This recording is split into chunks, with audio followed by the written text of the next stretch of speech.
Turns out we might have a little more clarity to the Mike Evans injury situation. Believe me, folks, it wasn't for a lack of asking. Todd Bowles is not very forthcoming when it comes to injuries. You know, on his show with Casey Phillips the night before, I mentioned that he had said that it would be later in the season or late in the season.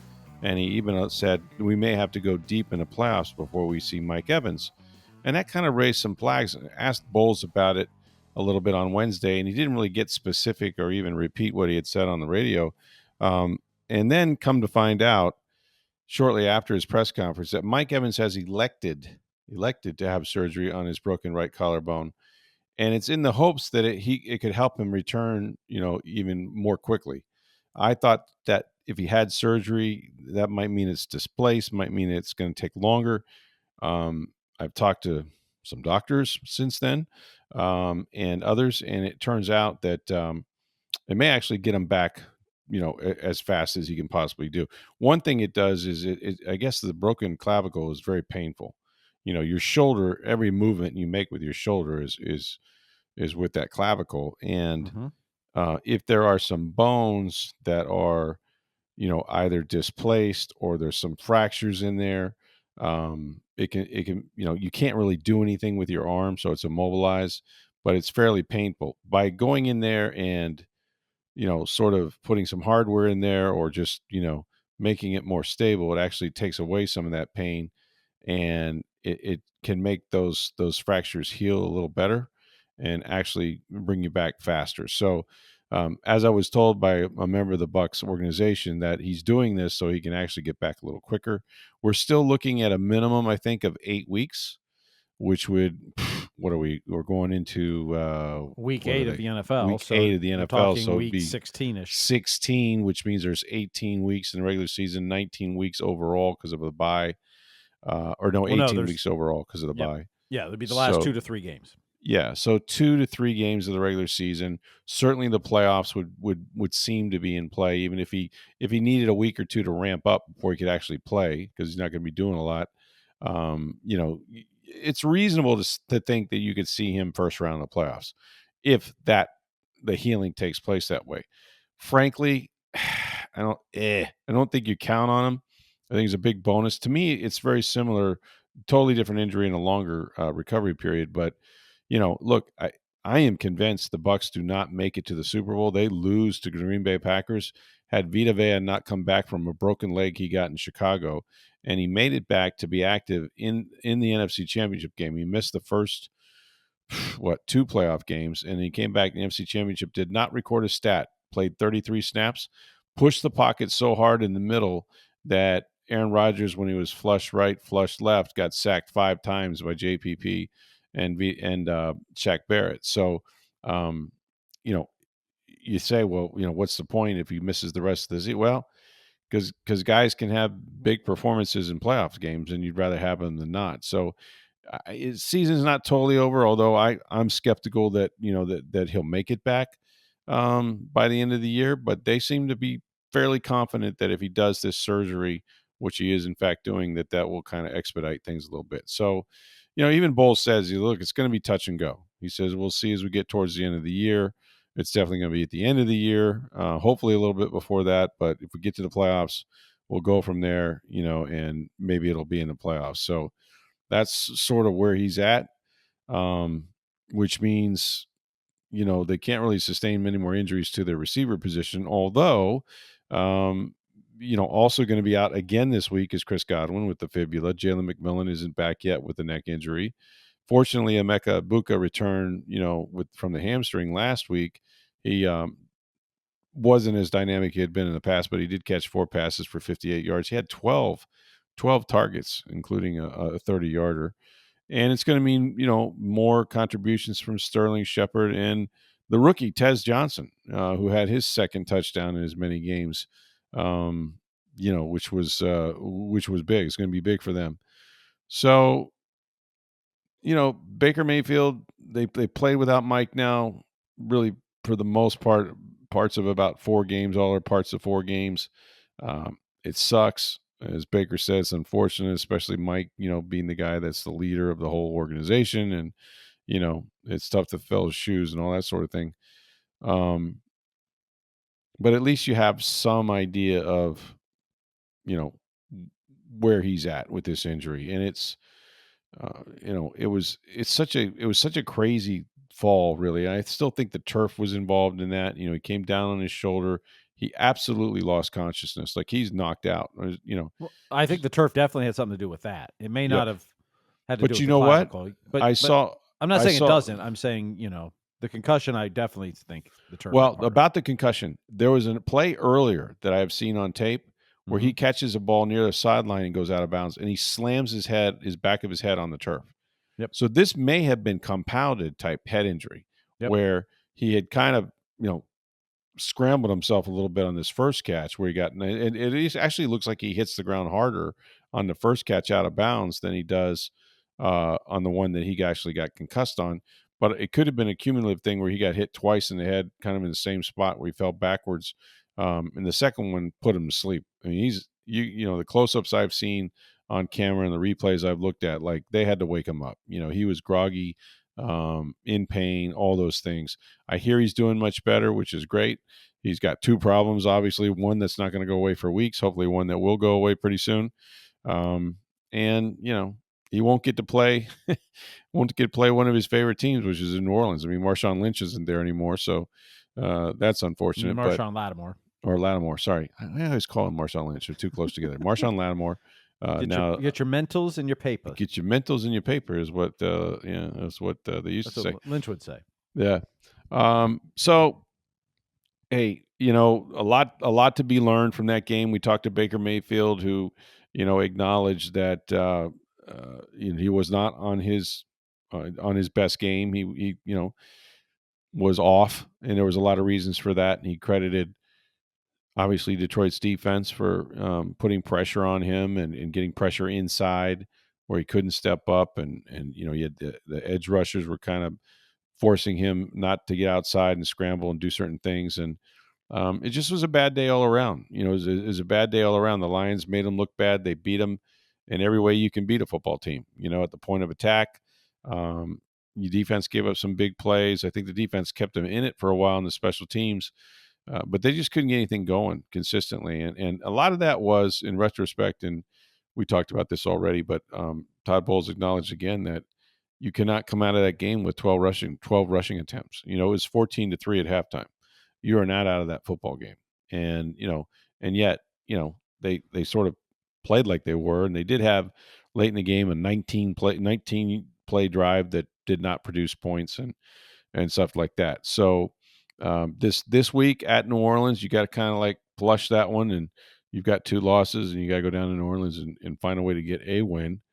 But from a health standpoint, you won't have Godwin, you won't have Bucky Irving, who, by the way, posted something on Instagram he's wearing, but looks to be like something he would have his shoulder in a sling as well.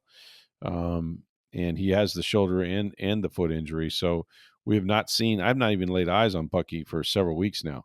Mm-hmm. So couldn't tell you how he's doing, but he is active on Instagram.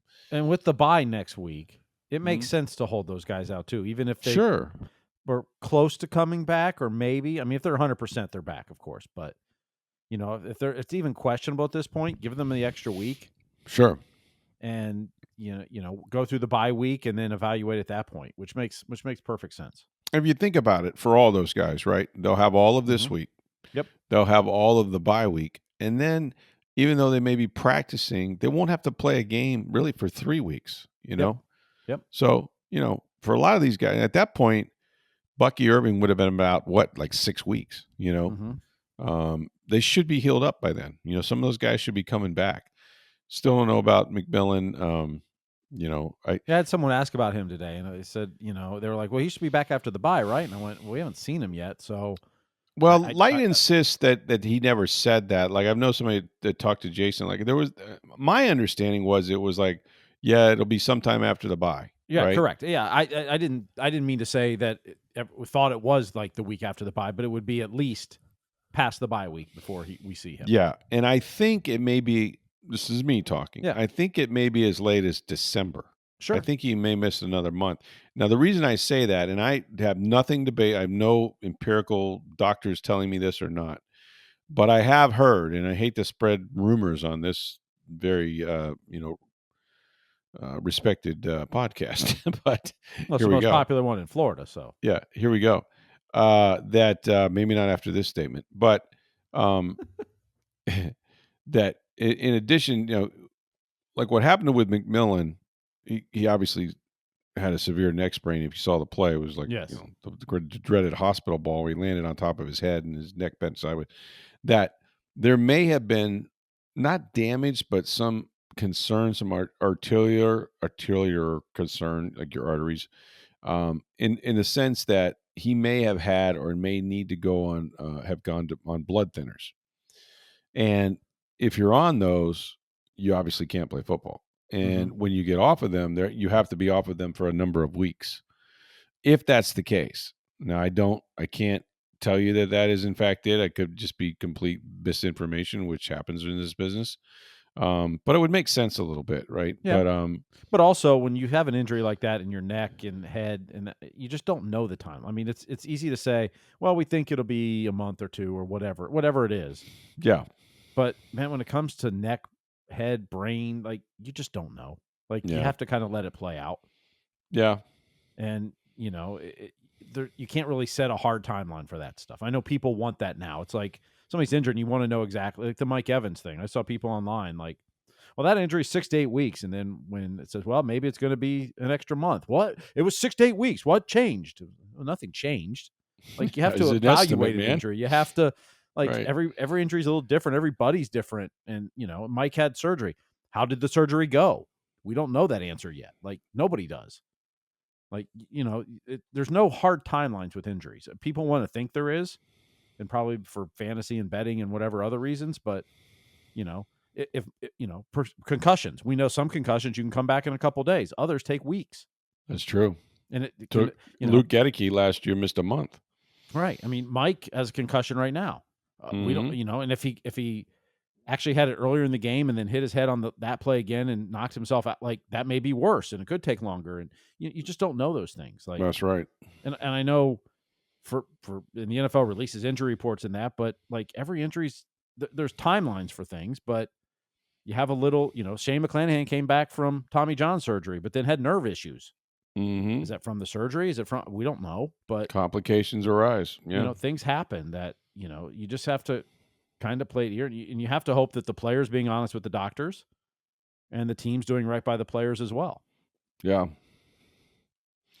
Yeah. Well, I mean, Werfs all summer just thought it was normal soreness or aches or whatever. And turns out it was something worse. Well, he thought he was crazy. He thought he was crazy because they kept doing MRIs that didn't show anything. And he's like, but I feel something. And he was like, he goes, when I found out that I actually needed surgery, he goes, my first reaction was how relieved I was. He goes, because I'm thinking, everybody's telling me I shouldn't be feeling stuff, and I'm feeling stuff, Yep. So at least I knew I wasn't crazy. I wasn't happy about the timing of it. I wish they could have found it sooner, but I was happy that we knew that they could fix it and my knee would feel better, and it did. So yeah, I mean, look, what these guys do is they put their bodies on the line every single play. There is a lot of risk involved, a ton of risk involved with football. And when you're this close to it and you see how beat up these guys get, it's really hard to watch sometimes, or maybe all the time. But you can't be too careful with certain areas of your body, like your neck or your head and this sort of thing. So they're going to slow play it for sure. But I don't think all is lost, which is good for Mike because he'll be driven. He is anyway, but he'll be driven to maybe get back and help his team in the postseason. Yep. So that carrot is there for him. And, and it'll be great for the Bucs if he were to walk back on that field, just like Vita Vea had a presence and an impact. Mike Evans would too. In the meantime, they got to figure a way to make it work with what they got. And what they got is Emeka Egbuka and Sterling Shepard and Tez Johnson and, Cameron Johnson and, Ryan Miller. And that's your guys, right? Like those are your guys. Yep. And they're going to have to figure a way. Now, fortunately for them, they're playing a New Orleans team that has one win. They're not very good. That doesn't mean a lot when you play these division games because everybody's so familiar with everyone else. They're not going to be intimidated by Baker Mayfield or anything like that. And divisional rivalries are just that. And speaking of rivalries, So, I don't know if you remember, but Baker Mayfield, there's really not been any love lost between the Bucs and the Saints for a long time. No, not at all. This goes way back. I mean, this goes back to the Sean Payton days. If you want to talk about Mike Evans getting into it with Lattimore, um, 2 suspensions later, him and Lattimore are still kind of going at it. So it's been going on for a while. You've had it the other way where some players were injured. At least one in particular was Jameis Winston was injured badly, tore his ACL on a tackle by Devin White. Now, Devin White happened to be pretty good friends with Jameis, and I truly don't think he meant to hurt him. It did happen. On the other hand, I saw Chris Godwin come over the middle, and I saw the Saints safety at the time, aim with his helmet straight into his knee and rip up 3 knee ligaments. I saw Baker Mayfield the last 2 games last year get roughing the quarterback penalties down near the goal line where, the ball was clearly out, and he got he got, hit into the ribs to the point where he almost cracked them. I think, they bothered him for the remainder of the season and the postseason. The other one, he got smacked late and bent backwards with another player that was on top of him. And, so the Saints are a very aggressive bunch. They play to the echo of the whistle, as you say. And Baker, for his part, he keeps receipts. Like, he went on a podcast, Pardon My Take podcast over the summer, and they were talking about Mike Evans getting his 1,000 yards and how it came against New Orleans on the final play of the regular season. They schemed it up, got him the 1,000 yards, and he was asked basically, did you regret anything about that play? And at the time, Mayfield said, I hate the Saints. Absolutely. No, not at all. He says, we're making the playoffs. It's a situation where, you can take a knee and go to the playoffs, but we decided to throw it on 1st and 10 just to get Mike his 1,000 yards. Well, then, you go through the off season and all of that. And Mayfield's asked again about the Saints. And he's like, hey, you said you hated the Saints, on this podcast over the summer. And he goes, yeah. He goes, it hasn't exactly been clean play from their part when we play them.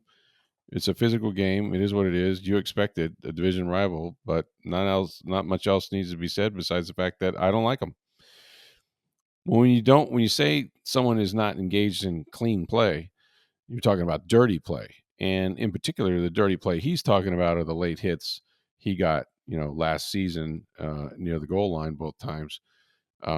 And they are a chippy bunch, and it's been a chippy rivalry, on both sides. I think the Saints maybe have drawn a few more flags, but this won't be a clean game. And frankly, I don't know if Baker was thinking about this or if he even gives a damn, but you just gave a ton of bulletin board material to your New Orleans Saints right there. Baker's never cared about that. No.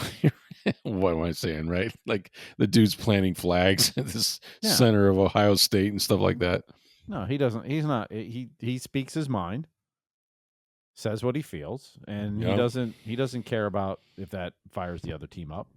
Yeah. He's confident in his team and his ability to go perform. I think he creates the edge. I think that, first of all, he's not going to lie to you if you ask him a question. There's that, right? There's very few filters on Baker. Yeah. But I also think he likes being, if not the bad guy, the underdog. Like, he needs that chip constantly fed, and it goes back to being the walk-on at Texas Tech, and he's just like Brady at 199 carrying around the card. But there is something to that with Baker. Like things were, I don't want to say that they needed to lose a little bit here, but no one goes undefeated unless you're the 72 Dolphins. And much like the Lions who got beat by Kansas City the week before, I think sometimes when you're so high in the saddle, I think sometimes it helps you to be humbled a little bit, just that little reminder, they hadn't lost but one game all year, and that was to a pretty good Eagles team. But just that one little reminder that, you guys aren't all that yet. You got some things you got to work on. You got some things you got to button up here. Doesn't feel good to lose now, does it? But they're 5-2, and if they can get this one and you're 6-2 at the break, not a soul in the Buccaneers organization wouldn't have said, "I'll sign up for that right now, today. Thank you." Absolutely. So even if you're 5-3, they're going to lose into a Saints team. You're okay, yeah. But 5-3 is you're in good shape in the NFL. Yeah, no doubt. Like, now losing to the Saints may hurt your chances of getting a number 1 seed. Sure. But as far as, your goal, first of all, is to make the playoffs. Win the division. The best way to win it is to get in, is to win your division. Sure. But 5-3, you're like, okay, we're in good shape at the halfway point, essentially, and at the bye week. Now, 6-2 is much better, and that's what you're going for this week, and you don't want to lose 2 in a row, particularly to a division foe and one that has 1 win on the season. Right, exactly. Mm-hmm. But even if you had told me before the season 5-3, I'd say, okay, you're in good shape. Yeah, it's not the worst. No. I probably wouldn't have said you lost to New Orleans at that point, but, it doesn't matter who you lose to at the end of the day, except unless you come down to a tiebreaker, which you're not going to be in a tiebreaker with the Saints. So, right. Well, before there were all these analytics and things like that, my good friend Raheem Morris, when he got the job, his first year was a disaster. They were 3-13, I believe. Second year, he has the job, and he said, he stood up there and goes, "It's a race to 10, men. It's a race to 10. First team to get to 10 wins is going to get to make the playoffs. That's what we're in this for. It was a race to 10. Well, he got his 10 wins, and he fell short of the playoffs. Very few teams that win 10 games don't make the postseason, and he managed to do it. And he later said, I guess I should have said it's a race to 11, which, yeah, maybe if you'd have won 11, you'd have been in the postseason. But I do think that, if you can win 10 or 11 games, and we've seen it, they won 8, then they won 9, then they won 10, right? So maybe you get 11 this year, maybe you get 12. I don't know. But you're right, to be at the bye week, which is coming up after this week, because that's the thing. I think, there's a real sense that, okay, we're going to go to New Orleans. We're a better football team. They are in the division. They don't care. We get into fights with them all the time. It's going to be blood and knuckles. Like, we get it. It's going to be kind of nasty down there. But you know what? Damn it, if we can win this game, we get a whole week off. Like, everybody can just scram and get healthy and come back and reunite in a few weeks. And, you'll be sitting there at 6-2, be feeling really good about yourself and good about life. In the schedule, while there's still games at Los Angeles, at Buffalo, home against the Patriots, who are suddenly leading the division, there's some tough games ahead. But then there's all those, division games, right? You got another one at home against New Orleans. You got 2 against Carolina. You got 1 at home against Atlanta. And the Cardinals are coming to town when Samir Rice goes in the Ring of Honor. Like, there's very, very, very winnable games left on your schedule, and you can have a hell of a year. Even if something happens, between now and then with another loss somewhere down the line. So, I think they're in pretty good shape overall, and the team itself is going to have to make up the deficit for Mike. But the fact is, they didn't have him for 3 weeks before that. I think you see a ton of confidence, starting to build in their young receivers, especially Tez Johnson. This kid looked like, he had a joystick out there the other day with the spin moves and different things that he did on the way to the end zone. He's a dynamic player, and lean on Emeka Buka a little bit more. You saw Kate Otten come to life some, and mostly, and this is especially true in New Orleans, run the football. Like, run the football. It's ironic that a year ago, probably I think last week actually, or the week before, was the anniversary of Hurricane Milton that drove the Bucs out of here early, and they had at one point 3 different hotels going in New Orleans. But all I know is that, man, Rashad White was out that day. They did have Bucky, but the guy that stole the show was Sean Tucker, and here he comes. And even after all of that, after the being the NFC Player of the Week, I think he had probably in excess of 160 something yards of offense. Even after all of that, and it's no fault of his own, he's never really been given the chance, to jump back in there, even as the number 2. And that's with Bucky hurt. And last week was ridiculous because even though he's on the roster, I think they played White like all but 7 snaps in the game. It didn't, you must forget about the third running back. You couldn't get a second one in there. So they've acknowledged that was a mistake. And I think this would be a perfect week for him to get some of that vibe back that he had against the Saints when he went there. I expect him to split it a little bit more, between Tucker and Rashad. We'll see. That's certainly sounded like one of their goals anyway. Hey, we do have a mailbag question. We'll have more of those for you tomorrow as well. But first, hey, get on down to Breitling Boutique, International Plaza Mall. You know where that is. That's right by the airport, the big place that you fly in and out of. And when you go into Breitling Boutique, it's in the center of that beautiful mall. Go upstairs, second floor. That's where you're going to find the Breitling Company. Breitling has been in business selling Swiss watches now for, I don't know, over 140-something years. They've been International Plaza Mall going on 6 years. And when you go in, the first thing you're going to notice is the customer service. They're used to dealing with professional athletes, celebrities, and you're going to fit right in because they're going to treat you like you're the biggest celebrity in the world. Ask about their watches. Spend some time there. Let them pour you a drink. That's right. You can go in there, have a drink, find out about the beautiful Chronomat watches, the Navitimers for men, ladies' watches for your wife, your girlfriend.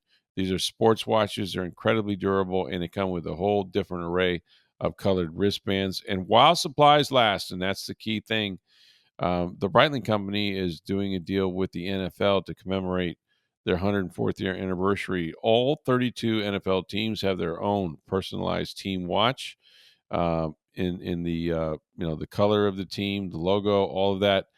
These are spectacular timepieces. You're going to want to collect them. And if you go by Breitling Boutique, not long ago, I saw in the window there along the mall side, they had both the Buccaneers and the Jacksonville Jaguars watches, which are both stunningly beautiful. It is Breitling Boutique, International Plaza Mall. Make sure when you go, you let them know that you heard about it right here on Sports Day Tampa Bay. Okay, Rick, Paul had emailed you. He says, during the podcast this morning, you mentioned Haason Reddick's injury situation. When advising of Next Man Up, you identified Anthony Nelson rather than Chris Braswell. In your estimation, is Braswell not going to make it, or does he need more time to develop? If the Bucs are really good, they should show it with a big bounce-back win over the Saints. Agree that they should show it. If they are really good, you can't lose to the Saints. You shouldn't lose 2 in a row. That's not what good teams do. I did say Anthony Nelson first, and the reason I said that was he was at the forefront of my mind in that he had a sack in I think in the game the other day. He's always been a guy that, based on the amount of, percentage of offensive play or defensive plays he plays, he's pretty productive. He comes up with 3 to 5 sacks a year on a part-time basis. And I do think that he might get the first bite of the apple, perhaps, for Reddick. But you're right, Braswell, because we asked Todd Bowles about it today. He said, Braswell is definitely going to be in the rotation. He goes, he's had some things he needed to learn from a technique standpoint about the run. He said, but he's been working hard. We think he's practicing really well, and this will be his chance. Like they invested a lot in this guy, and you get an edge rusher from Alabama, man, you're expecting a lot, and it just hasn't come to fruition. Whether that's scheme or whatever that thing is, he hasn't gotten a ton of opportunities. So that's the first part. You also, to get sacks in this league, you need a team to be trailing. You need to get a lead on them. And, the Bucs MO has been let Baker drive you down for the last minute and score and walk out of there winners. Coverage plays a big part, although I think they're covering receivers up pretty well. I think Braswell, they're not down on him to the point where they're like, yeah, we blew that one. But as Yogi used to say, Yogi Berra, it's getting dark. It's getting late early, right? It's really for his career. Because I'll always say this, and I believe it wholeheartedly. Special shows up early. Whether you're Michael Jackson singing ABC with your brothers on the Jackson 5, or you're a talented pass rusher, you don't have to wait around to find that out. That usually happens pretty quick. There are exceptions for sure. But if you're really special, everybody's going to know it pretty fast. And I don't know that Braswell is that, but I'm not ready to throw the baby out with the bathwater. I think, he's got an unexpected good chance here. him and Anthony Nelson both. And Anthony's a pro. He has, the number of snaps he gets, he has a lot of production. But they need to come through. They need to start creating some hit because Yaya Diaby's doing his job on the other side, with what, 4.5 sacks. So it's time now for somebody to step up. But no, I don't think they're down on Braswell, but you just got to, don't believe the audio, believe the video. How many reps is he getting, when they're in these games? And the answer is not many at all. And so, this will be his chance. And that's how everybody gets their chance in football. Somebody gets hurt, something happens, and you move up a rung. And so, we'll kind of see what Braswell can do. But they certainly they're desperate to see him do something. Like, because after this year, look, Reddick is beat up, and Reddick has a sack and a half. And even if you go, okay, he misses a week, comes back, maybe misses 2, but when he comes back, he's on fire. Is 9 sacks going to make a big difference to you at the end of the season? Or are you going to go, whoa, that guy was really worth it? $14 million. I'm not sure he's going to get there. Now he's making Yaya Diaby a better player because they got to pay attention to the guy on the other side. But I don't know that you're getting the bang for your buck there. All right, Rick, we'll get to more questions on tomorrow's podcast, plus we'll preview that Bucs Saints game. But the Lightning returned to action after, 5 days off? They'll host the Blackhawks tonight. They actually have 3 home games in 4 days here, but host the Blackhawks tonight. Nikita Kucherov back in the lineup, 3 point shy of 1,000 in his career. Victor Hedman's 1 point shy of 800 at his career. So Zemgus Girgensson should play some this weekend, we think. And Lightning called up Dominic James, if you remember him from the preseason. He was very impressive. He's on a 4-game point streak in Syracuse. So, but they got to start winning some games, Steve. I mean, they're at home. They got to start winning. It's not you're sitting here with 1 victory. I know they got some ties, but yeah, one win, 3 losses, 2 overtime losses. They are in last place in the Eastern Conference. So, woof. So it is time to start putting some wins together. And what better than the 3 home games in 4 days? And 4 of the next 5 games are home games. So yeah, get hot. Yep. So that'll be tonight at Benchmark International. Early start time, 6:45. Love it. Can I tell you? I love it. Yes. It makes our life so much easier, man. Full disclosure. Steve, I'm going to set my alarm for midnight. It's like, wake me up. I've slept through it the other night. It was like, whoa. Yeah, there was one night I had to call you several times. Yeah. It wasn't good. I know. Believe me, it's been bad. But we will soldier on for you people. Just so you can have your little podcast, little thing we've been doing for 2,000 episodes. We're approaching 2,100 now. I mean, God, is that right? We just passed 2,000. We're 100 down the road. It was like June we did that. So, I mean, it's been a while. Man, holy cow. If you give me a second, I'll tell you the number here. It's crazy, man. It's just like time flies. Yeah. When you're having this much fun. I mean, we missed the 8-year anniversary too. I know, totally. Just like we missed episode 2000. We talked about episode 2000 for about 1,000 days, and then we missed it. Yeah. This is episode 2094, by the way, tonight. Beautiful. It's beautiful. Maybe we'll celebrate 2100. What do you think? We'll see. We'll probably forget that one too. We will. It'll be after some NHL game at 12 o'clock in the morning, at 1 a.m. in the morning, or some football game. Anyway, we do it for you. We're here every Monday through Friday. We appreciate you guys listening. So many people, and I mean this, so many people come up to me, and it's not about what I write, which is disappointing, but they come up to me and they go, love the podcast, man. Listen every day. Like, okay, good. But seriously, that happens all the time. Yep. Like, there's so many people listening, and we're so grateful for it. Yep. Well, tell a friend too. If your friend's not listening to it, tell them too. So. Yeah, rate us. We don't do that enough. We don't ask you guys to help us that way enough. So please, if you have sports fans in Tampa Bay that don't know about this podcast, please let them know. Yeah, and then go on there and rate us and give us some stars, and it helps. Every little bit helps, man. It does. But no, it's been fun, and we got an exciting season ahead of us. Obviously, with the Buccaneer football, Lightning need to get going a little bit. That would help things as well. Football is going to be interesting. USF plays at Memphis. We can get into that. Should have been college game day there, but it would have been if USF had done their business and taken care of Alabama Birmingham. Although that was a great story with Chris Mortensen's son stepping in as the interim for Trent Dilfer and winning that one. But yeah, unfortunately, no college game day. But that won't matter to Alex Golish and the boys. They're going up to get a dub so they can take control of this American Conference and maybe become one of those at-large teams that can get into the college football playoffs. Can you imagine that? Can you imagine USF? My goodness, would that be big news around here, huh? I mean, just think about going from 4 wins in 3 years, mm-hmm. 1 over an FBS school in those 4 wins in 3 years under Jeff Scott, and only one of them was FBS. The other 3 were FCS schools. Oh my God! 2-3 years later, if Golish could get him in the college football playoff, like that's incredible. Well, he's the coach of the year in college football at that point. I don't think anybody would disagree with that. They might, but I don't know how. You're sure not James Franklin isn't? Well, James Franklin may be the Florida coach before this is over. And the other thing about it is, and I don't know if you saw this, and I'm giving Rob Higgins all the credit. They had over 45,000 people at this last game, and it wasn't a good opponent. It was homecoming. It was Florida Atlantic, and they filled it up. They don't do the upper bowl very much anymore. I don't know if anybody seats up there or not, but to get a solid 45 grand in there against FAU is pretty impressive, really. They deserve more. They deserve a sold-out stadium. But 45,000 would sell out the new stadium when it opens in 2 years. It sure as heck will, yeah. That's exactly right. Those tickets are going to be hard to come by. So you better get to Raymond James if you want to watch these guys. If they keep winning, it's going to get real interesting in here. I cannot, in my mind's eye, I'm like, college football playoffs? Like, what? But that's where they're at, man.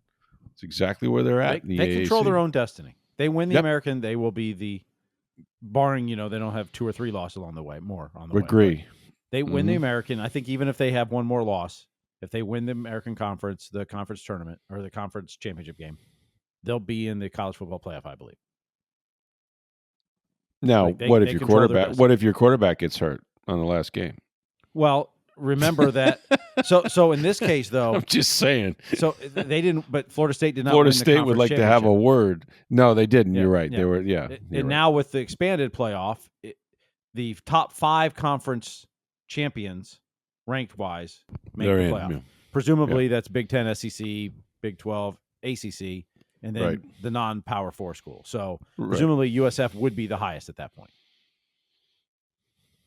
if they win out. So.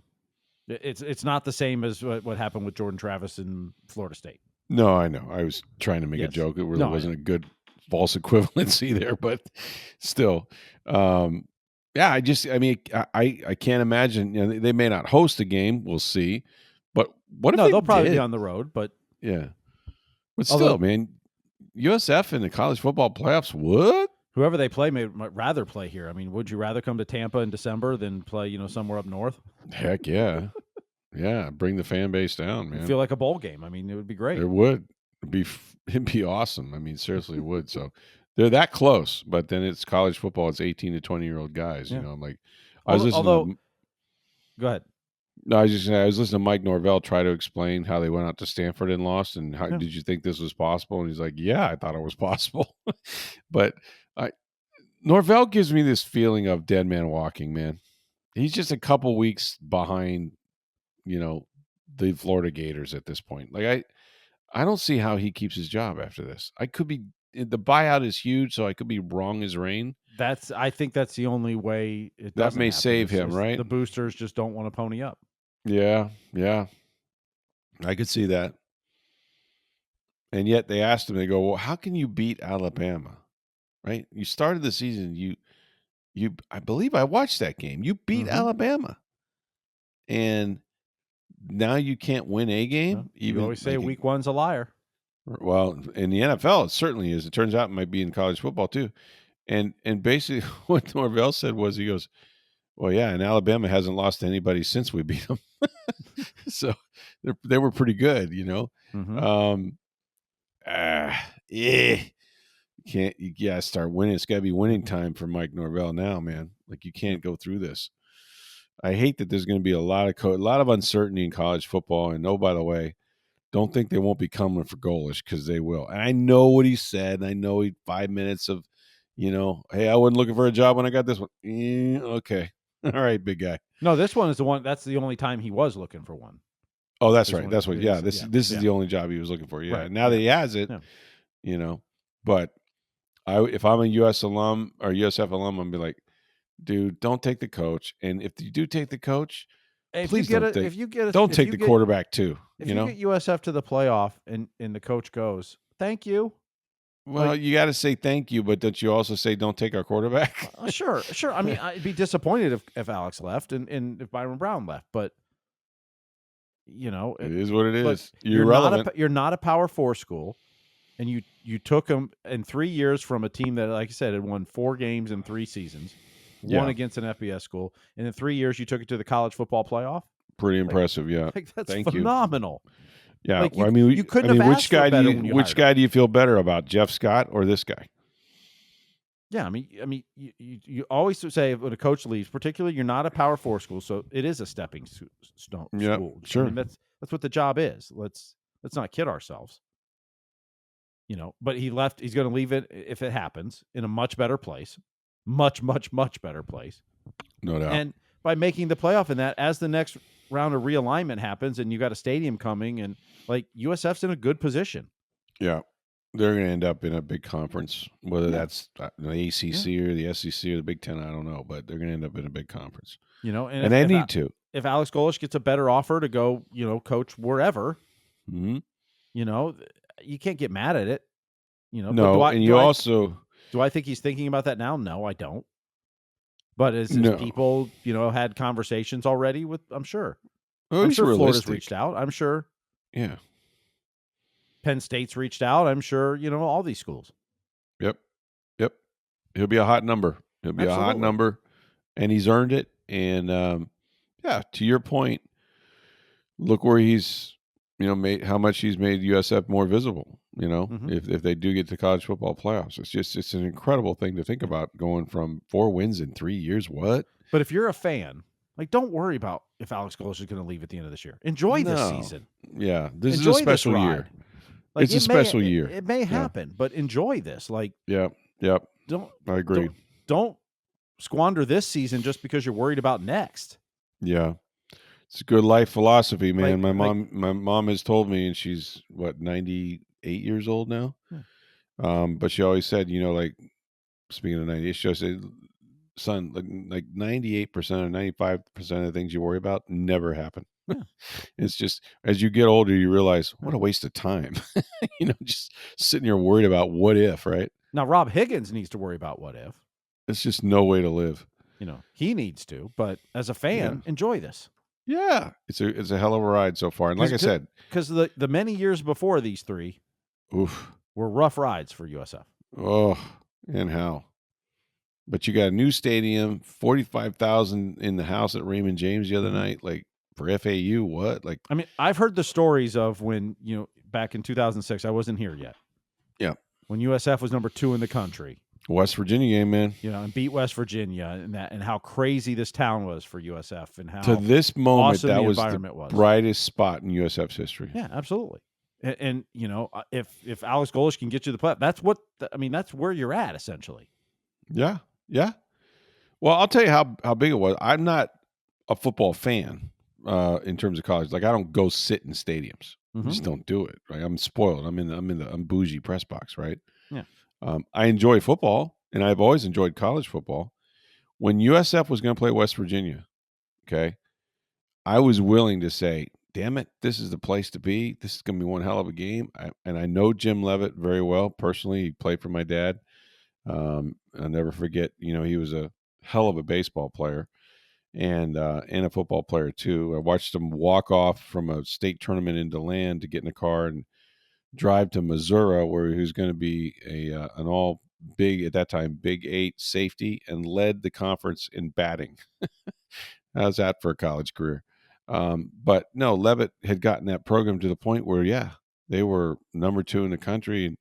And, but playing West Virginia, who at that time was a really good team. And I remember specifically going, I want to go to this game. How do I get tickets? And guess what? There were none. I couldn't get tickets. And I've been in this community a long time. And I asked quite a few people. It's like, don't have them. Sorry. I was like, wow, I can't get a ticket. It's the only time I want to go see a USF game. Apparently everybody did. And they did. They sold it out. It was a crazy atmosphere. Like, just wow. So, yeah, happy times might be headed back this way again. But it was cool to see 45,000 plus out there. It was really neat. Anyway, we'll be back tomorrow with more of your mailbag questions. Get you ready for the Bucs at New Orleans, going to the Big Easy. Going to have some jambalaya, crawfish paya. Let's see, maybe a GW Finn's scallops and whatnot. Should be a good eating weekend anyway. But yeah, New Orleans. It's quite a place to visit, and one hell of a football venue. I can tell you that. Saints aren't really going very well, but this is one you got to get if you're the Bucs. So check us out tomorrow on Sports Day Tampa Bay. Go see our friends at Breitling Boutique International Plaza Mall. That's where you're going to find the NFL team watches, 32 teams, 32 team watches while supplies last. And they've got other watches for your wife, your girlfriend, sports watches for yourself. Get the best timepiece you can own. It's Breitling Boutique International Plaza Mall. Let them know, please, that you heard about it right here on Sports Day Tampa Bay. For Steve Versnick, I am Rick Stroud of the Tampa Bay Times. Have a great day, everybody.